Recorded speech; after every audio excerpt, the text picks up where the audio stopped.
The unchanged aspects of Vietnam are the biggest draw for us. To experience things, to see things, to eat things in the same exact way that our parents did when they were young is amazing. Maybe more than any other place we know of, Westernization is happening so fast in Vietnam. So all the more reason it's so unique and special to be able to come to Vietnam and experience some of the memories and a little bit of the lifestyle that our families lived way before we were even alive. For me, this is about connecting to my cultural roots that I really only heard about growing up. And for Allison, this is definitely a throwback to the nostalgia of her childhood.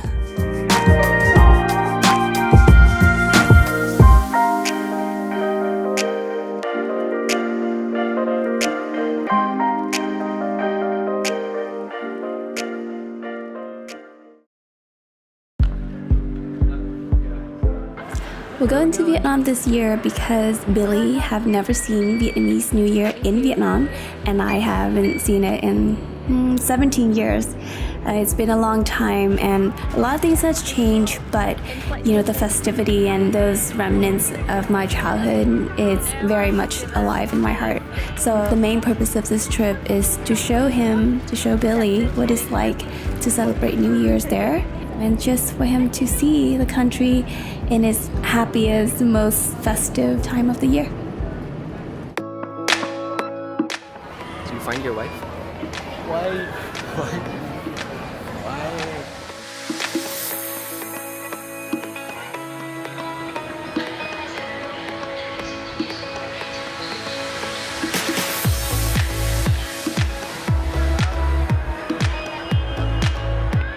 We landed in Saigon 3 days before the New Year, and immediately we can see that the whole city is in full preparation mode. Lanterns are everywhere, New Year's decorations are everywhere. We can see that people are dressed in traditional outfits. New Year's food and snacks are being sold all over the street.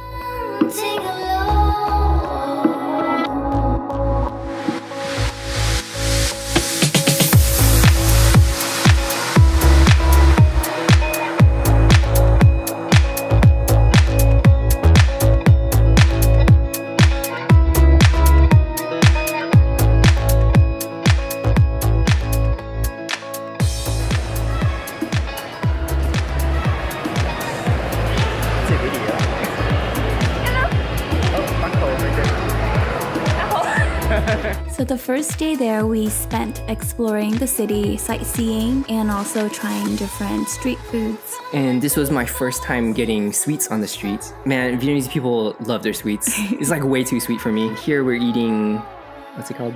Banh lá dứa. Banh lá dứa. It's just a sugar bomb, man. It's like they put coconuts in there and then they coat it in sugar, and man, it's just too much for my taste. But I loved it. She loves it. Vietnamese people love it. So after that, we checked out Thien market, which is a huge market in Saigon. Everyone knows about it. And this market pretty much has everything from appliances to clothing to food. And they have a pretty big food court which sells, all sorts of Vietnamese food as well as fruits and snacks and drinks.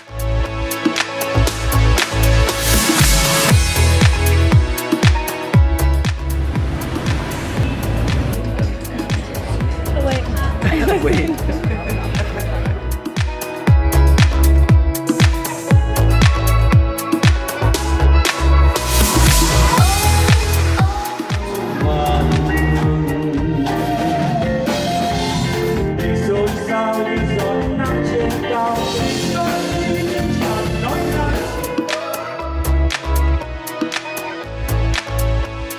On our second day there, we got kind of lost. While we were wandering the street, we actually stumbled upon Nhi Lang Bakery that specialized in Vietnamese sandwich. And holy shit, this Vietnamese sandwich is out of this world. Their bread, it's so crispy on the outside and so airy on the inside that as soon as you take a bite, it just collapses. And then you're welcomed with an abundance of flavor of pate, of the meat, of the ham, of the fresh cucumber that's so crunchy, mayonnaise that they made with the fresh egg that morning. Everything was just amazing. So amazing that I ordered 10 more in my broken Vietnamese.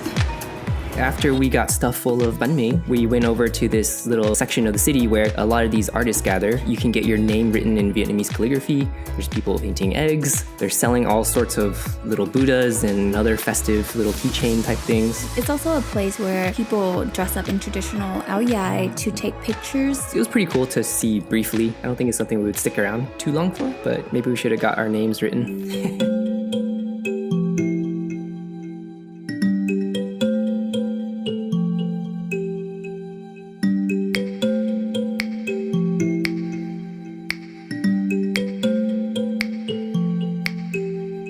So District 1 in Saigon can be very touristy, and so the last morning that we were in there, we decided to venture out and try to find some really good local food. What we did was we just looked for which restaurant had a bunch of old Vietnamese guys in it and no tourists. So we walked by this pho place, Pho Hung Bak.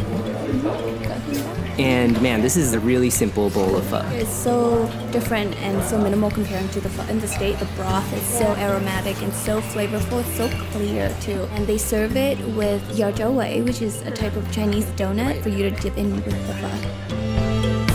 Alright, so we checked out this place called Banh Sale 46A. I don't know why it's called 46A. I think that's just the house address. Someone's house. Banh Sale was really, really crispy. They're very generous with their meat, but it's different from central Vietnam Banh Sale. The way that my family eat it is much smaller versus in Saigon, the Banh Sale is huge. It's like a big size of Captain America's shield. Yeah, seriously. I mean, it was really good. I mean, they use a lot of oil to fry that thing, but it was so crispy. It was delicious.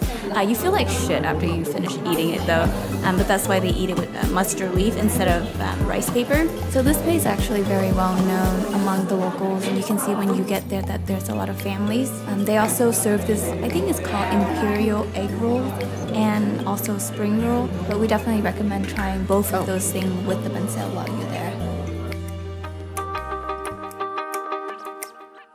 Today we are heading to central Vietnam, to Da Nang, which is where my family is from. We took off about an hour ago, so right now it's around lunchtime and we're stopping on one of the restaurants along the way to get food. This restaurant in particular serves very authentic, very local cuisine, so it's a little bit of everything. They have food from northern Vietnam, central Vietnam to southern Vietnam, and the way it's homemade in-house every day. So the trip takes about 16 to 17 hours driving, and we're 1 to 2 hours in. So almost there. So almost there. We just left Saigon, so I feel like we're just at the cusp of Saigon, like near the countryside, and we're starting to see a lot of rice field, local people, and less of the city's landscape.